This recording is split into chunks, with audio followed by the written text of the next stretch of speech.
Good morning, dolls, and welcome to Little Gretchen's workshop. So today I have a collection of several small projects I need to complete, so I figure I'd go ahead and let you watch.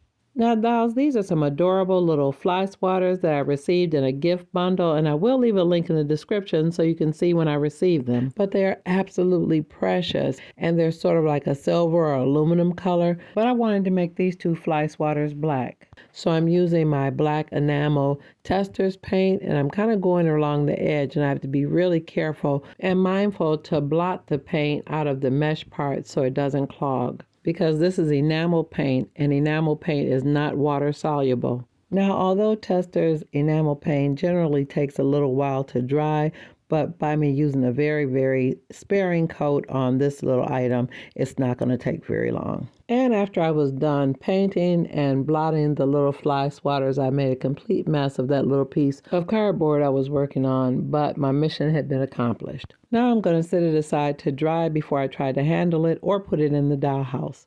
Now, here are a couple rugs that I received in a recent unboxing. And not only did I get the lovely rugs, but I was gifted some lovely trims. And one of the trims I thought would work out well as fringe for the rugs. Now, I did play with them a bit to determine which one worked for this project. And after I played for a while, I realized one of them really did look like fringe. And the other thing that really drew me to this particular piece is that the colors were very similar to the colors in the design on the little rug.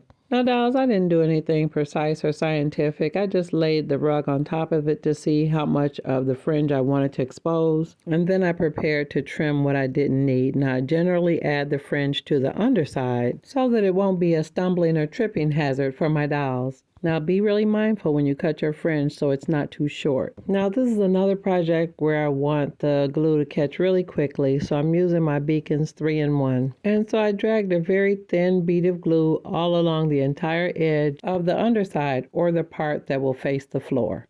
And I gently lined up the fringe trim right into the glue and just made sure I lined it up right along that edge, following the line just above the border. And after just a little gentle pressure of pressing the little trim into the glue, the rug is complete.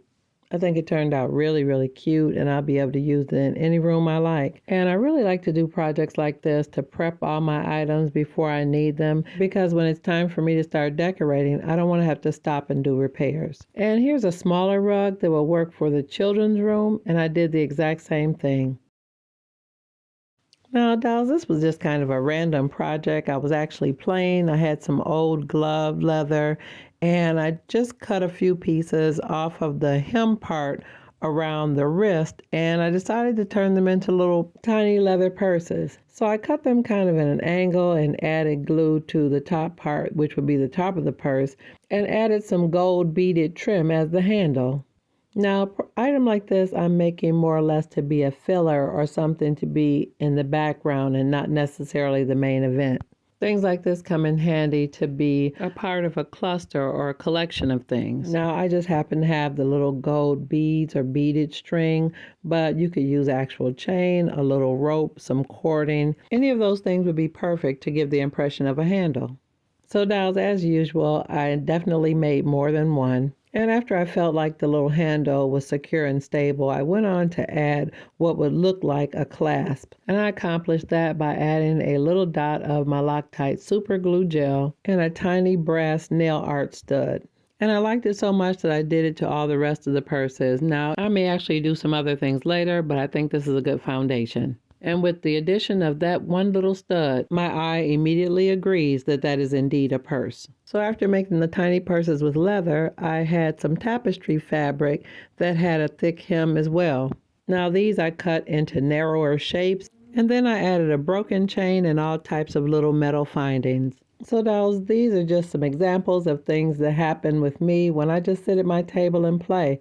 I find little scraps and bits that are left over from other projects, and then I just sit there to see what else I can come up with. Now, I was totally amused with these, and that's why I made so many of them. Now, although I didn't show it in this video, to ensure that the fabric didn't fray, I dipped the entire piece into some water and glue solution before I cut it. And then after it dried, I cut it into these small pieces. And just like with the little leather glove purses, I used my super glue gel to add the little metal findings. To me, sometimes the best projects are the ones that I don't plan. So if you ever run into some fabric that you like that's kind of thick and bulky, dip it in some glue, cut it in pieces, and make purses. Now, dolls, this wasn't even really a project. Well, I guess it kind of was because I'm preparing for Miss Betty and Pop's wedding. I had quite a few random pieces of clay food that I had created for the other wedding reception, and I never used it. So I painted the tops of them brown to make it look like chocolate, and then I added some of the berries from my jarring project. And when I was done, I added a little dab of dimensional magic to look like the syrup from the berries. Now, when I was finished painting all the pieces, although I thought they looked kind of cute, they were in no way amazing, so I thought they would look better as a collection rather than individually. So when they were dry, I added several of them to this little tiered serving tray. And now I think they'll look perfect on a wedding reception table. And when I was done with the metal one, I realized I had a paper one to fill as well. And this is another great example why you don't throw away your seconds, because although they didn't work for the first project, they were perfect for this one. And after I put as many of the little desserts on the tray as I could, I started thinking about boxes. And I remembered I was gifted a nice collection of all these little pastel colored baby box patterns. So I very carefully cut out all the little boxes so that I could assemble them. And one of the really nice things about them is that they're these lovely little soft pastel colors. They're perfectly sized, and all I have to do is cut them out.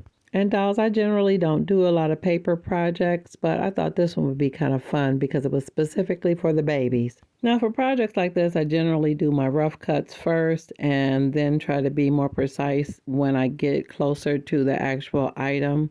And after you get all the excess off, you want to gently bend the paper in the direction that you want it to be folded. And after all your little panels are bent, you want to pay attention to the way the shapes are so that you'll put the glue on the part that's going to be concealed. And dolls, look how precious that is. It has a baby bottle on the lid. And that was so quick and easy, I went on and did the rest. Now, dolls, I did have several of them, but these were the key designs. One says baby shower, one says baby, the other says ABC 1, 2, 3, and then the one with the baby bottle as well. So I just wanted you dolls to see all the lids up close. But as I mentioned, I started having fun with it, and I did quite a few.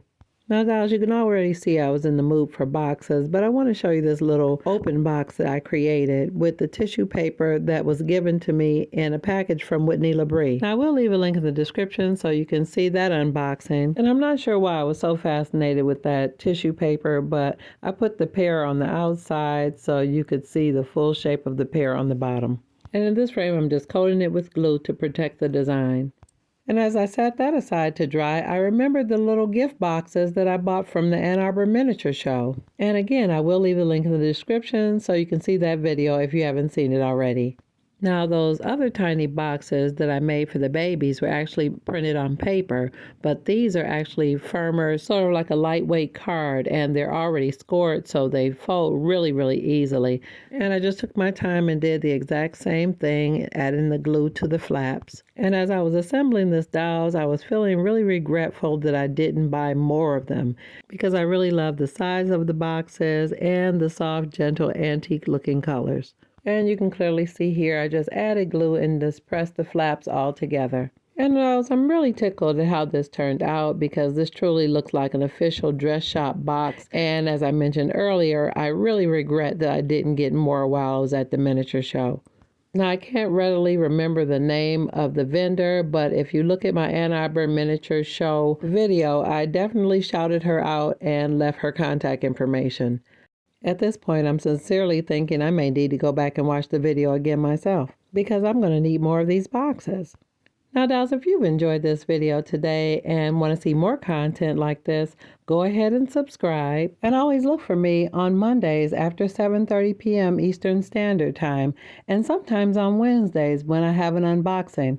So hit your notification bell so you'll be alerted whenever I upload a new video. So until then, I'm looking forward to seeing you all right here next time on Little Gretchen's Workshop. Bye-bye now, dolls.